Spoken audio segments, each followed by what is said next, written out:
ცხოველები და პარალელური სამყაროები. მამა აბსოლუტის გზავნილ 28 მაისი 2019 წელი. მოგესალმებით ჩემო ძვირფასო და საყვარელო შვილებო. დღეს მე მსურს მოგიყვეთ იმაზე, თუ ცხოველები როგორ ურთიერთქმედებენ ადამიანთა და პარალელური სამყაროების მაცხოვრებლებთან. ასეთი ურთიერთქმედების ხარისხი დამოკიდებულია ამა თუ იმ სახეობის ცხოველთა ვიბრაციულ დონეზე. მაგალითად, დელფინების და ვესპების ცივილიზაცია, რომელიც ცნობიერებთ იმყოფება მეოთხე და მეხუთე განზომილებებში, გამოვლენია მესამეში მხოლოდ ფიზიკური სხეულით. მათ შეუძლიათ ტელეპათიურად ურთიერთქმედონ უფრო მაღალი განზომილების ყველა მაცხოვრებელთან. იგივე შეიძლება ითქვას ცხენებზე, თუმცა ისინი რადგანაც არიან ხმელეთზე, ნატიფად გრძნობენ უფრო დაბალი განზომილების მაცხოვრებელსაც, რომელსაც ხედავენ როგორც ენერგეტიკულ გროვებს. ის, ვისაც საქმე ჰქონიათ ცხენთან, ალბათ შეამჩნევდა მათ ამ მოუხსნელ ქცევას, ოდესაც ისინი რაიმე ხილული მიზეზის გარეშე იწყებენ მღელვარებას და აგრესიულად ქცევას. ამგვარად ისინი რეაგირებენ ნატიფ მატერიალურ სტუმრების გამოჩენაზე, რომლებიც უხილავები არიან ადამიანთათვის. თუმცა ყველაზე დაბალ ვიბრაციული სამყაროს მაცხოვრებლებს ყველაზე კარგად ცნობენ კატები და აი რატომ. შინაურ კატები არიან ოდესღაც მაღალგანვითარებული ცივილიზაციაში თავმოყრავლები, რომლებიც არსებობდნენ მეხუთე განზომილების დედამიწაზე. თანამედროვე იმასთან ერთად, რაც დედამიწა ჩამოვიდა მესამე განზომილებაში, კატების რასამ დაიწყო გადაშენება.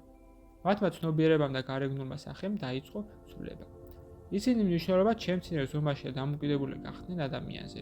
ეს მოხდა იმის გამო, რომ მათ დაკარგეს თავიანთი თვალებრივი ცნობიერება, ანუ მაღალი ვიბრაციები და გადაიქცნენ მტაცებლისათვის იოლ ნადავლად. თუმცა მათი გენეტიკური მახსოვრობა უწინდელი სიდიადის მიმართ ხშირად ვლინდება მათ დამოუკიდებელ ხასიათში, თავისუფლების მოყვარეობასა და ნატიფ სამყაროსთან ურთიერთობაში. ამგვარად კატები ხედავენ და გრძნობენ სახლის ანგელოზებს, გნომებს, ტყის ძულებს, ელფებს, ფერიებს და ასევე დაბალ ვიბრაციული სამყაროს არსებებს.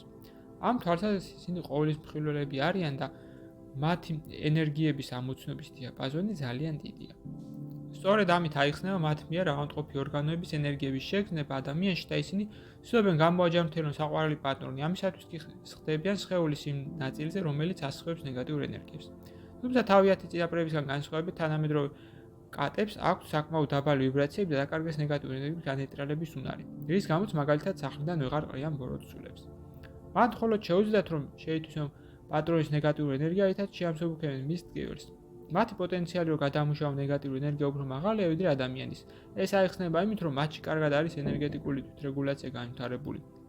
ეს ხდება იმის გამო, რომ ისინი მჭიდრო კავშირში არიან ბუნების სულდებთან, რომლებიც მათზე დადებითად ზემოქმედებენ.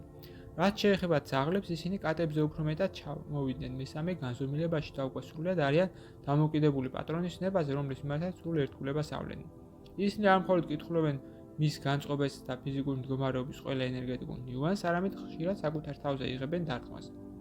ხშირად მათი ავადმყოფობა უკავშირდება სწორედ იმას, რომ მათ საკუთარ თავზე აიღეს პატრონის ემოციური ან ფსიქიკური ტკივილი.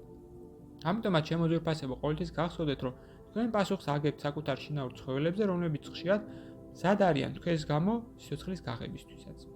ამაზე გავჩერდებით დღეს. მამა აბსოლუტი, რომელსაც განუზომლად უყვარხართ საუბრობ თქვენთან. გზავნილი მიიღო მართან, თარგმნა წაიკითხა გოჩა. ვიდეოს ბოლოს მსურს შემოგთავაზოთ კურსი, რომელიც დაგეხმარებათ გაიაროთ ეზოთერიკის საფუძვლები და უკვე დღესვე დაიწყოთ თქვენი ცხოვრების უკეთესობისკენ შეცვლა. ასევე გთავაზობთ პირად კონსულტაციას, სადაც განვიხილავთ თქვენს პრობლემას, გეტყვით თქვენ სულიერ მისიას, თქვენი დადებით და უარყოფით მხარეებს და დაგეხმარებით თქვენი გასაჭირის მოგვარებაში. დამატებითი ინფორმაციისათვის დამინერგეთ ტელეფონის ნომერზე ან მომწერეთ სოციალურ გვერდებზე. ლინკები მოცემულია აღწერაში. გისურვებთ წარმატებას.